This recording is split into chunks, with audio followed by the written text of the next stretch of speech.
Hello, Commanders fans. If you want to stay up to date with all the news, updates about our team, you're in the right place. Here, you'll find everything about Commanders, with content made especially for our fans. So, don't waste any more time. Subscribe to the channel right now and activate the bell to receive all notifications firsthand. And of course, leave your like to strengthen our incredible community of Commanders fans. Get ready, because we're bringing you exclusive news. Now, let's get to today's news. 7 enticing free agents the Commanders can steal from NFC East rivals in 2025. The Washington Commanders defied expectations to reach the NFC Championship game in their first year under head coach Dan Quinn. The important thing now is to ride that wave of positivity into a sustainable future. Losing to the Philadelphia Eagles was disappointing, if not entirely unexpected. The Commanders were no match in the trenches, and their costly individual mistakes were punished by the eventual Super Bowl champions en route to a 55-point loss. It was a tough lesson for this new squad. It also gave Adam Peters plenty to ponder heading into his second draft season. Peters got a lot more than he bargained for after emptying the roster last year. He's well-positioned to bolster the ranks with cap space and draft picks in 2025. Fans are expecting big moves again, but this time with supreme confidence attached. Washington is an appealing destination after years of languishing in the football wilderness. Players are actively seeking out the Commanders, rather than shying away at the first sign of interest. Peters can be selective to a certain extent, so attacking with conviction is key. Nothing should be ruled out, including scouting players within the division who can help move the team forward. With that in mind, here are 7 free agents the Commanders could steal from their NFC East rivals in 2025. Free agents the Commanders could steal from their NFC East rivals in 2025. Commanders could sign Josh Sweat. The Washington Commanders need to shore up the trenches to have any chance of dethroning the Philadelphia Eagles. If they can weaken their top divisional threat along the way, the better their chances will be. Generating more pressure would be a good place to start. The Commanders need a genuine pass-rushing threat to go along with Dorrance Armstrong Jr. on the defensive front. Acquiring someone with proven production who can help immediately won't be cheap, but it's a risk worth taking. Speculation continues to mount about the Commanders going all in on Cleveland Browns defensive end Myles Garrett. While that would put them much closer, the payoff would be eye-watering. If Adam Peters decides to go the free agency route, Josh Sweat's name will come up pretty quickly. Sweat has made a ton of money this season and throughout Philadelphia's playoff run. He wreaked havoc in the Super Bowl, highlighting his ability to overcome in the biggest moments. While positive for the Eagles, they don't have the financial resources to keep everyone happy this offseason. If the Eagles decide to let Sweat test free agency, he'll have a robust market. The Commanders could decide to make an attractive offer and see if they can lure the Florida State product to DC. Commanders could sign Jourdan Lewis. Dan Quinn has surrounded himself with people he trusts to smooth his transition. The Washington Commanders have benefited greatly from that approach, so expect a similar trend to continue, albeit less dramatic, in the coming weeks. Quinn is widely respected around the league. You only have to look at the way his former players talk about him to see that.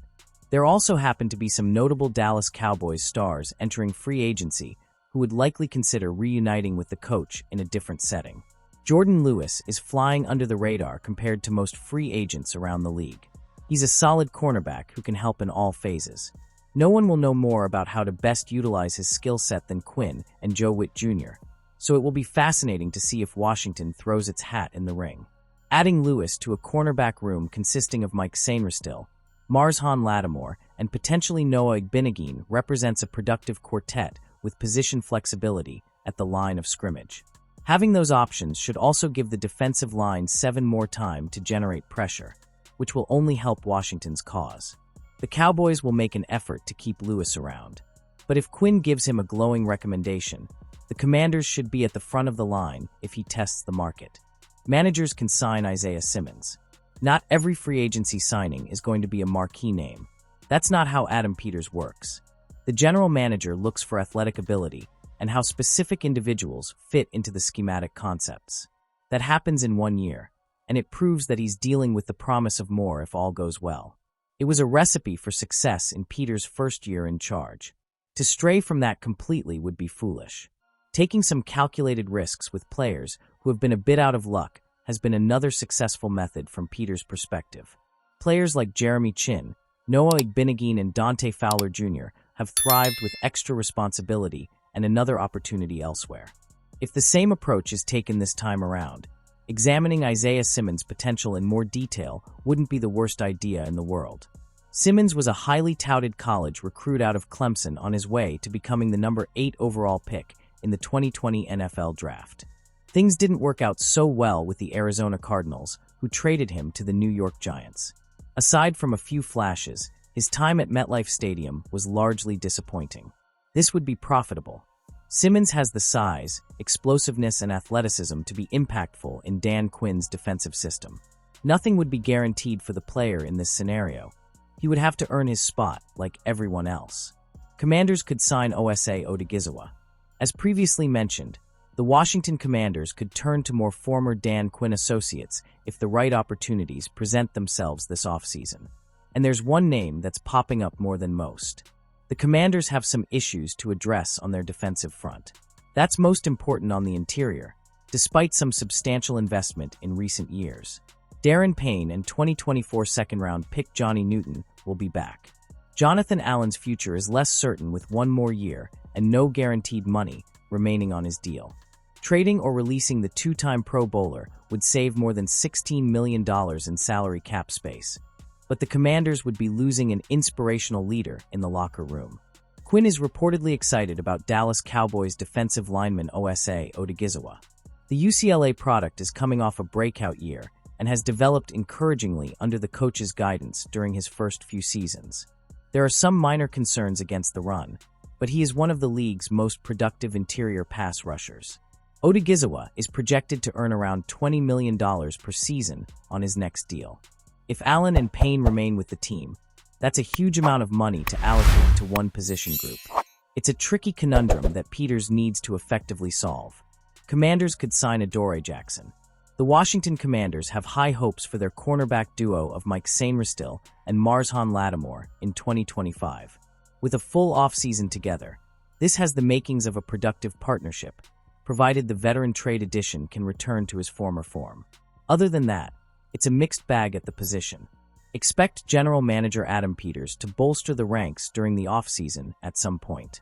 Whether that's in free agency or with one of the team's 7 draft picks remains to be seen. Adoree Jackson saw his snaps plummet with the New York Giants in 2024, which was surprising. The veteran fell out of favor, while another campaign of irrelevance for Brian Daboll's team.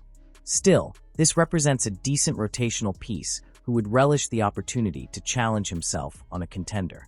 Jackson is decent in coverage. He may not be the dominant presence he was in years past, but the Commanders would be getting a veteran leader, barely, who excels in run support. The Commanders could be thinking bigger. However, Peters will be methodical and aggressive. Finding solid performers with the right traits to be an asset in the locker room is equally important. Commanders could sign Adoree Jackson.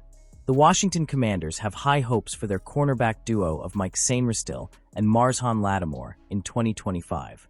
With a full offseason together, this has the makings of a productive partnership, provided the veteran trade addition can return to his former form.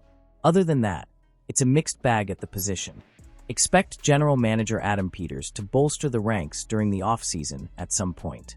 Whether that's in free agency or with one of the team's 7 draft picks remains to be seen. Adoree Jackson saw his snaps plummet with the New York Giants in 2024, which was surprising. The veteran fell out of favor, while another campaign of irrelevance for Brian Daboll's team. Still, this represents a decent rotational piece who would relish the opportunity to challenge himself on a contender. Jackson is decent in coverage. He may not be the dominant presence he was in years past, but the Commanders would be getting a veteran leader, barely, who excels in run support. The Commanders could be thinking bigger. However, Peters will be methodical and aggressive. Finding solid performers with the right traits to be an asset in the locker room is equally important. Commanders could sign Milton Williams. Arguably, no one did more to pad their playoff bankroll than Milton Williams.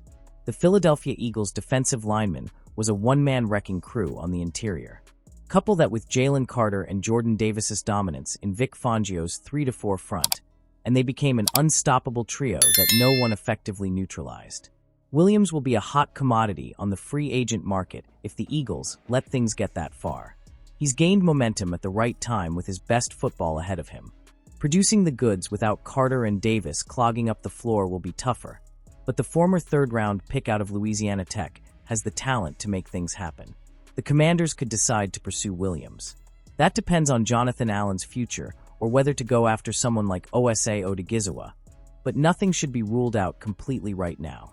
Whether it's with the Eagles, the Commanders, or someone else, Williams is going to get paid this offseason. Projections put him in the $20 million per season range. That's money well spent if there's any further progress as an undisputed alpha elsewhere. Weakening a division rival only makes this more appealing from Washington's perspective.